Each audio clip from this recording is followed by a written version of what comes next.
기도하겠습니다. 은혜로우신 아버지 하나님, 참으로 한 해 동안도 주께서 인도하셨습니다. 또 한 해가 저희에게 주어진다면 더욱더 저희가 하나님을 알고 하나님의 선하고 아름다운 뜻을 이룰 수 있는 복된 세월이, 또 복된 시간이, 복된 인생이 될 수 있도록 저희들을 축복하여 주시옵소서. 예수님 이름으로 기도하옵나이다. 아멘. 자, 오늘은 요한복음 17장 10절 한 절 말씀을 갖고 한번 은혜를 나누도록 하겠습니다. 제가 먼저 봉독해 드리죠. 내 것은 다 아버지의 것이요 아버지의 것은 내 것이온데 내가 그들로 말미암아 영광을 받았나이다. 이렇게 주님이 기도하시는 모습이 기록이 되어 있습니다. 로마서 8장 19절에 보면 이 썩어짐의 종로로 타면서 해방되기 위하여 모든 피조물이 하나님의 아들들이 나타나기를 간절히 사모한다는 그런 말씀이 기록이 되어 있습니다. 즉, 그 말은 뭐냐? 오직 하나님의 백성들, 하나님의 아들들, 그리스도인들, 그들만이 이 세상에서 진리를 나타낼 수 있다는 사실을 그렇게 이야기를 하고 있는 것입니다. 즉, 예수 그리스도로 말미암아 주어진, 또 하나님이 그들에게 주어 하나님의 이름을 나타내고 하나님의 말씀이 주어진 그들만이 이 세상에서 그 진리를 나타낼 수가 있다는 사실을 그렇게 표현하고 있는 것입니다. 따라서 이 세상에서 그리스도께서 영광을 받을 피조물은 그리스도인 밖에 없다는 사실을 오늘 본문 말씀을 통해서 우리에게 일러주는 것을 볼 수 있습니다. 아버지께서 그 아들을 이 땅에 보내신 것은 어떤 일을 이루기 위하여 보냈다고 주님이 기도하는 모습 속에 드러나죠. 그래서 아버지께서 내게 하라고 주신 일을 내가 이루어 아버지를 이 세상에서 영화롭게 하였사오나, 이렇게 이야기를 하죠. 아버지께서 내게 주신 일을 이루어 내가 아버지를 세상에서 영화롭게 했다 겁니다. 그런데 역시 주님께서 그들에게, 즉 자신에게 준 그들에게도 역시 그러한 일을 하기를 원하신다고 얘기를 하죠. 그래서 18절에 보면은 아버지께서 나를 세상에 보내신 것 같이 나도 그들을 세상에 보내었다, 이렇게 말씀하시는 것을 우리가 볼 수 있습니다. 자, 그러면 아버지께서 그 아들에게 하라고 하신 일이 뭡니까? 어떤 일을 하라고 세상에 보내셨습니까? 앞의 말씀들을 통해서 보면 영생을 주게 하시려고, 또 아버지의 이름을 그들에게 나타내게 하려고, 또 아버지에게 주신 말씀을 그들에게 주기 위해서 왔다고 주님께서 말씀하시는 것을 볼 수 있습니다. 자, 그럼 아버지께서 그 아들을 보내신 것 같이 주님께서, 그리스도께서 우리를 또한 그렇게 보내셨다면 우리도 역시 그러한 일을 이 땅에서 나타내야 한다는 것입니다. 그러면 우리가 어떻게 그 일을 할 수 있는가? 라는 질문이 나타날 수 있죠. 이것은 우리가 어떤 일을 행해서 그 아버지에서 주신 그 일을 이루어 그리스도께 영광이 되도록 하는 것이 아니라 그 아버지께서 그 아들을 통하여 우리에게 주신 일을 이 세상에서 드러냄으로 말미암아 바로 예수 그리스도께 우리가 영광을 돌릴 수 있다는 사실을 우리가 반드시 깨달아야 됩니다. 즉, 우리가 어떤 일을 해서가 아니라 아들이 우리에게 해주신 일을 세상에 드러냄으로 말미암아 그리스도를 영화롭게 한다는 것입니다. 그리고 우리가 그 예수께서 첫 번째 영생을, 즉 영생이라는 존재가 되었음을 이 땅에서 삶으로, 또 우리의 입술로 그걸 드러내는 삶을 바로 그리스도를 영화롭게 한다, 이렇게 이야기를 하고 있습니다. 주님이 그런 일로 말미암아 내가 영광을 받았나이다, 이렇게 이야기를 합니다. 오늘 주님이 기도하시는 모습 속에서 동사는 거의 과거나 과거 완료형을 씁니다. 이미 완성됐거나 이미 과거에 있었던 일임을 얘기하는데, 그것은 반드시 그러한 일을 이루어질 것임을 우리에게 암시적으로 이야기를 하고 있는 것입니다. 자, 어떻게 그럼 우리가 그 일을 하고 있는가? 예수님께서 이 땅에 오신 일들을 여러 가지로 표현하고 있는데, 대표적인 것을 보면은 누가복음 19장 10절, 내가 잃어버린 자를 찾으러 왔다고 말씀하시죠.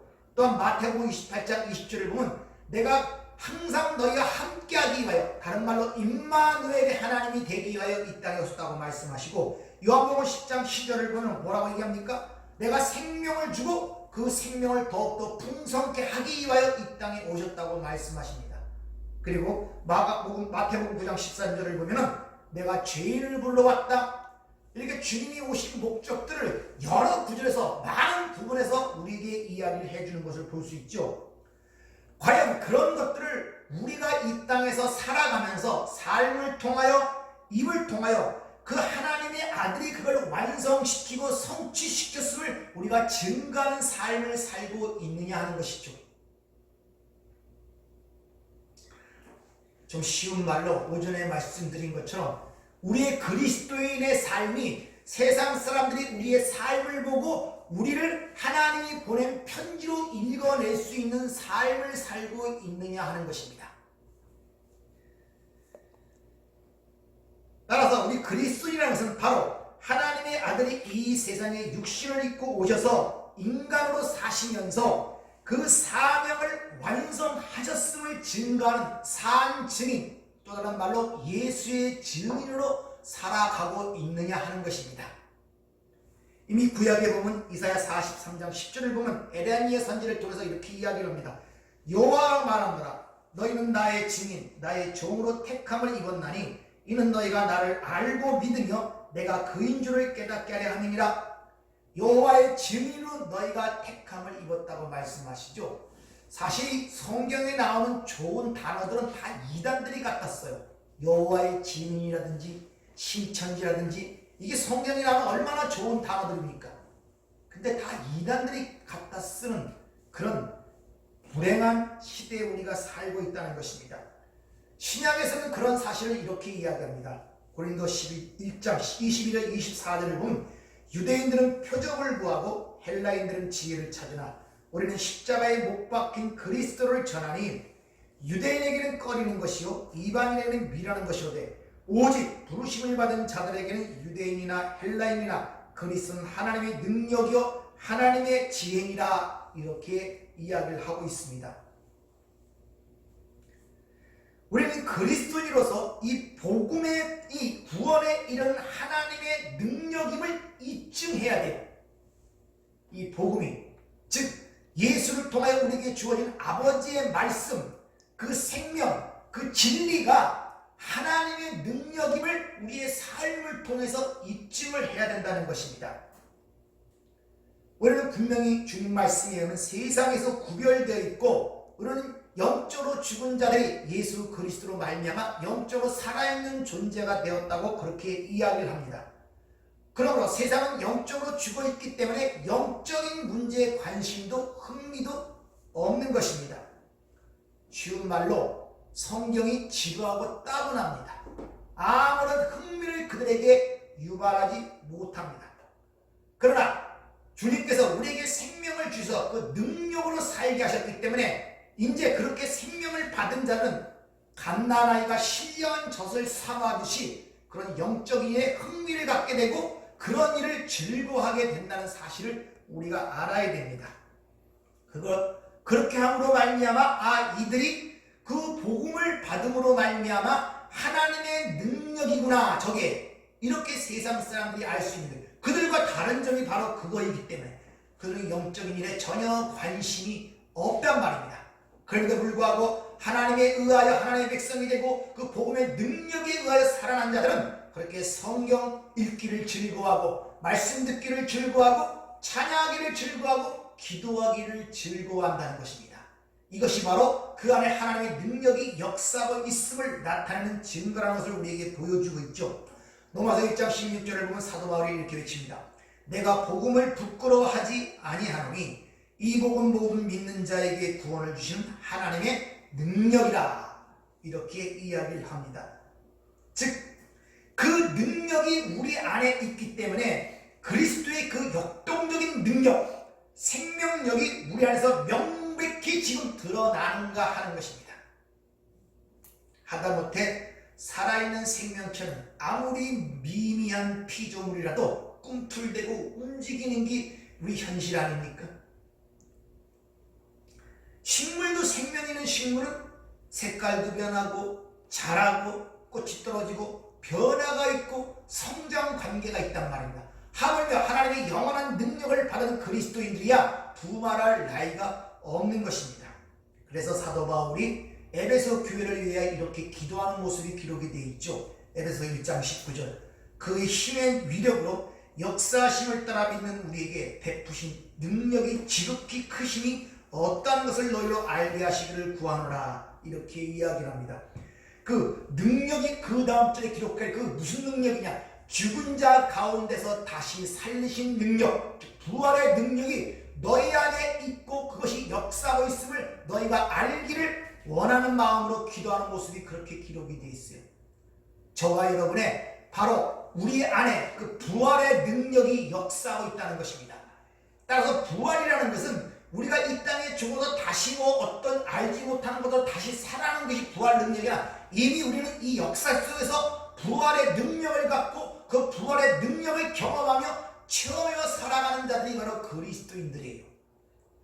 바로 그런 것들을 보여줄 때 예수 그리스도께서 영광을 받으신다는 것입니다. 오전에 말씀드린 것처럼 세상에 수많은 문제와 난제들이 닥쳐있지만 이 세상의 방식으로 인간적인 방법으로 모든 걸 해결하려고 합니다. 그걸 성경에서 이렇게 표현합니다. 유대인들은 표적을 구해서 그 문제를 해결하려고 하고 헬라인들은 지혜를 통하여 그 문제를 해결하려고 부단히 노력하고 있다는 것입니다. 그러나 하나님께서 우리에게 말씀하시는 것은 하나님의 해결 방식은 오직 예수 그리스도밖에 없다는 것을 우리에게 일러주고 있어요. 근데 하나님이 우리에게 제시하신 방법은 세상으로 볼 때 미련하고 어리석은 방법이에요.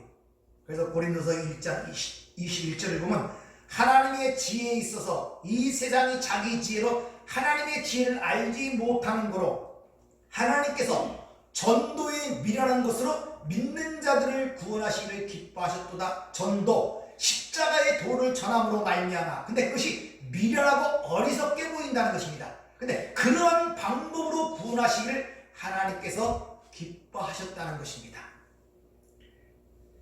이와 같이 그리스도가 그것이 진리임을 우리에게 증거하여 주어진 것을 갖고 있는 게 그리스도이기 때문에 역시 우리도 그 받은 자로서 그것을 세상에 증거해야 함을 오늘 우리에게 가르쳐주고 있는 것입니다.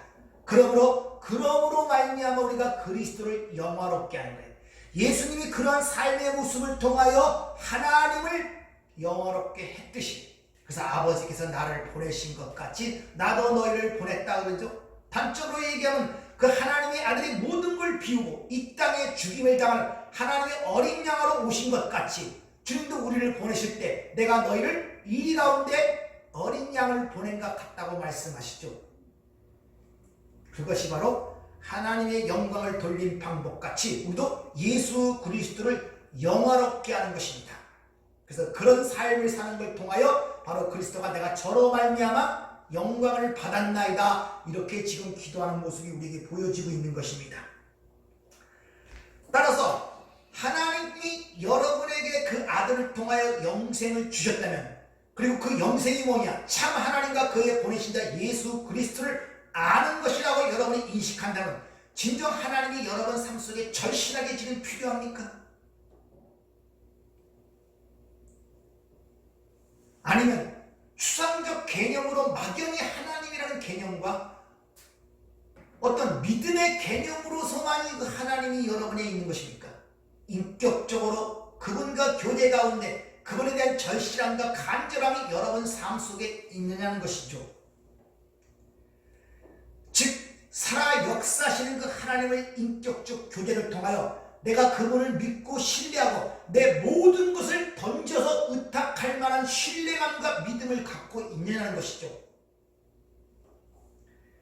사도 바울은 이렇게 고백합니다. 디모데후서 1장 12절 이로 말미암아 내가 또 이 고난을 받되 부끄러워하지 아니함은 내가 믿는 자를 내가 알고 또한 내가 의탁한 것을 그날까지 그가 능히 지키실 줄을 확신합니다.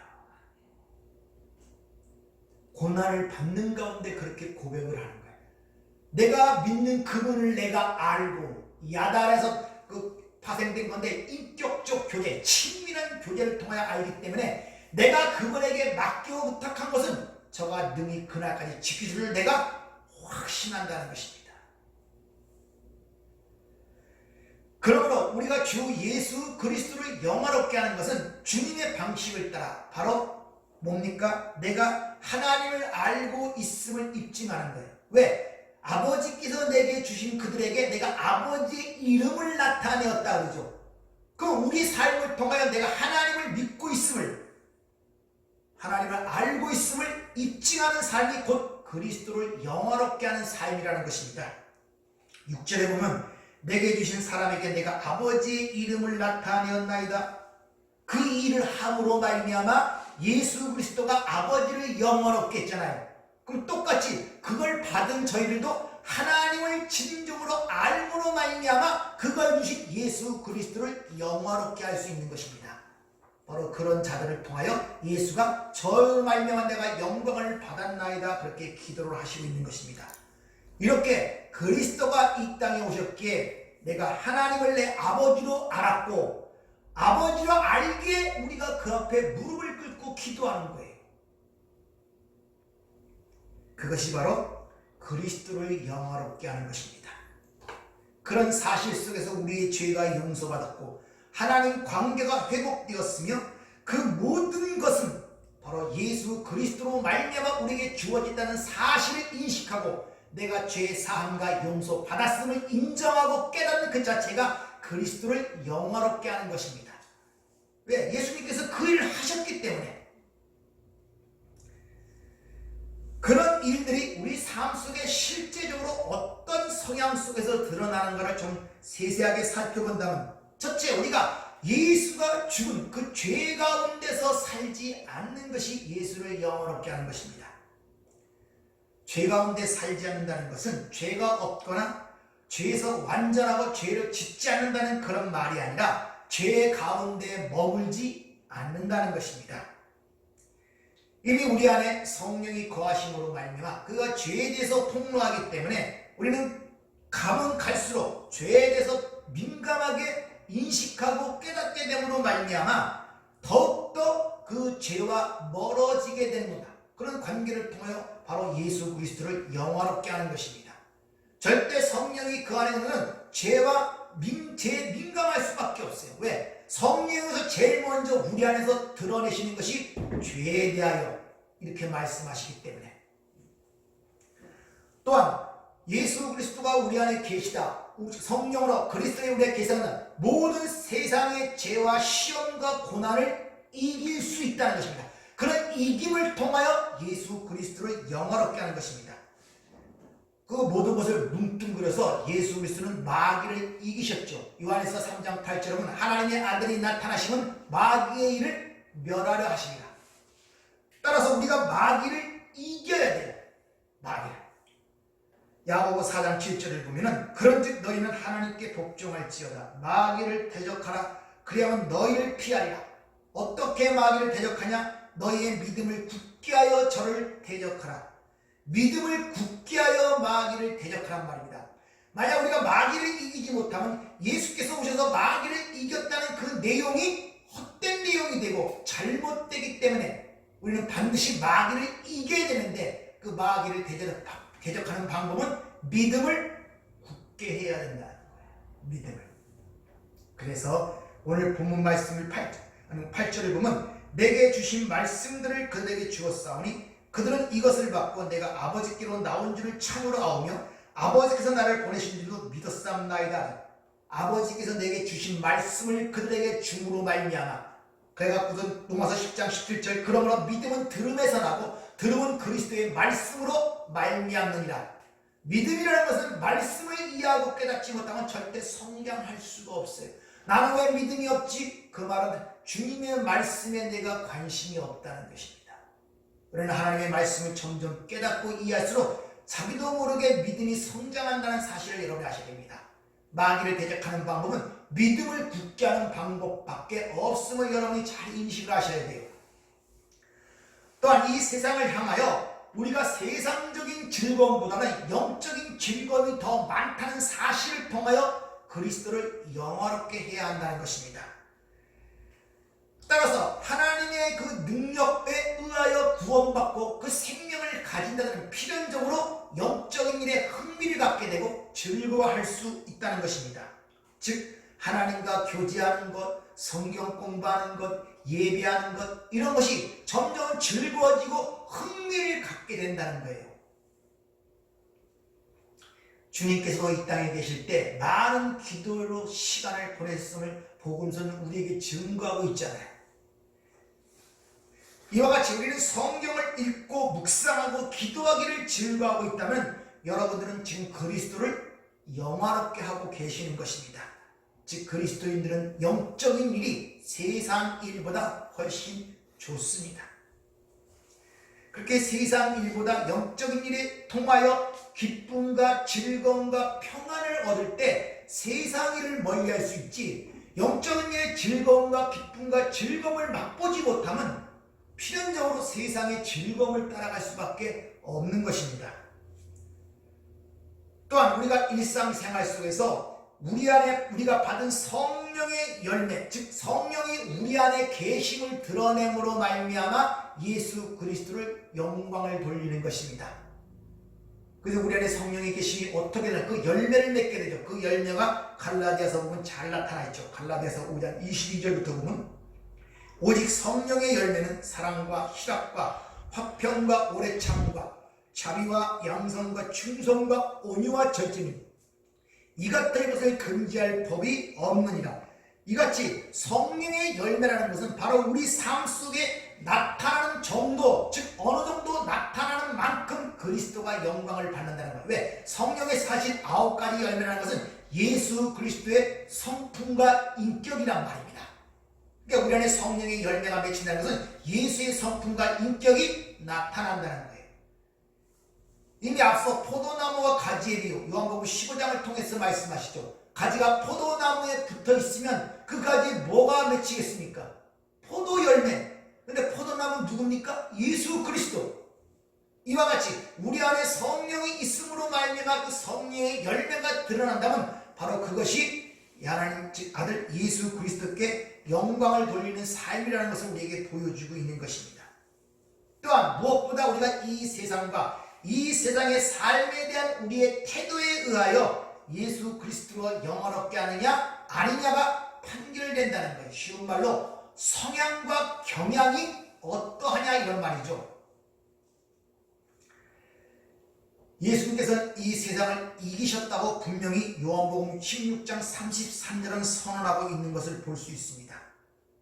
그리스도인 역시 그리스도가 세상을 이겼다면 우리도 역시 세상을 이긴 자가 되어야 되잖아요. 그래서 요한에서 5장 4절에 무릇 하나님께로부터 난 자마다 세상을 이기느니라. 세상을 이기는 승리는 이것이니 우리의 믿음이라 이렇게 이야기를 합니다. 세상을 이긴다는 말에 대한 오해가 있을까봐 그 세상을 이기는 이것이니 곧 우리의 믿음이라는 것입니다. 믿음으로 이긴다는 거예요. 세상 방식이 아니라. 따라서 우리가 믿음으로 마귀를 대적하라고 그러죠. 믿음으로 세상을 이기라고 그러죠. 반드시 그 믿음은 말씀을 통해서만이 성장하고 주어진다는 것을 여러분이 분명하게 여러분이 기억하시길 부탁을 드립니다. 그래서 히브리서 11장 믿음의 선배들처럼 믿음으로 핍박을 이겨낼 각오가 되어 있느냐, 또 세상도 수치와 조롱과 모욕을 참아낼 인내가 있느냐, 또한 세상에서 만물의 찌꺼기처럼 취급받지만 예수 이름을 위하여 내가 지금 참아내고 있다면 여러분들은 예수 그리스도께 영광을 돌리고 있는 것입니다. 오늘 이 음란하고 악한 세대 속에서 유일하게 우리가 바로 그리스도의 영화롭게 하는 그 자리에 초대받았음을 여러분 자랑스럽게 생각하세요. 예수님이 이 땅에 사는 동안에 자신을 통하여 그 하나님의 영광스럽게 하고 하나님의 영광을 나타내는 그 일의 모든 걸 헌신했건데 그걸 가장 즐거워했고 그걸 가장 기뻐했음을 성경은 우리에게 증거하고 있잖아요.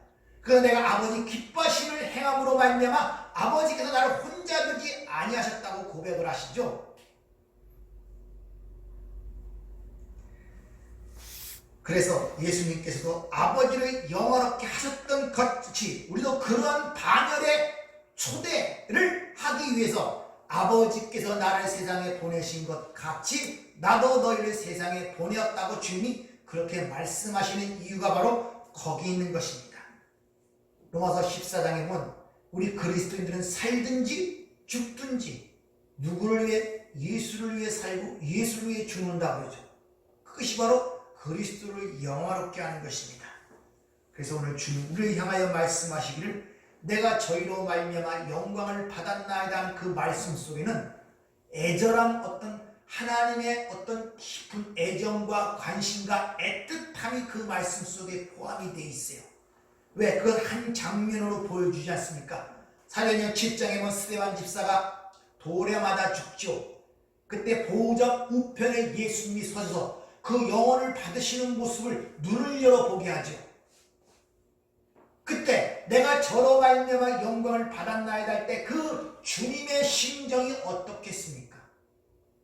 돌을 맞고 죽는 그 스데반, 자기의 종, 자기의 백성을 보는 그 하나님의 마음, 주님의 마음에 바로 내가 저로 말미암아 영광을 받았나이다 하는 그 말씀에는 그런 자신의 백성들에 대한 그런 애틋한 사랑과 관심과 그런 애정이 듬뿍 담겨있는 그런 말씀을 여러분이 감지하시기를 주의 이름으로 축원합니다. 기도하겠습니다. 은혜롭고 자비로우신 아버지 하나님, 내가 저들로 말미암아 영광을 받았나이다. 주님 이미 그렇게 말씀하셨고 영광을 받으셨다고 얘기합니다. 주님 우리가 그 영광을 받는 삶이 무엇인가를 이제 이 세상의 삶을 통하여 내 인생을 통하여 하나하나 배우고 깨닫는 과정 속에 있습니다.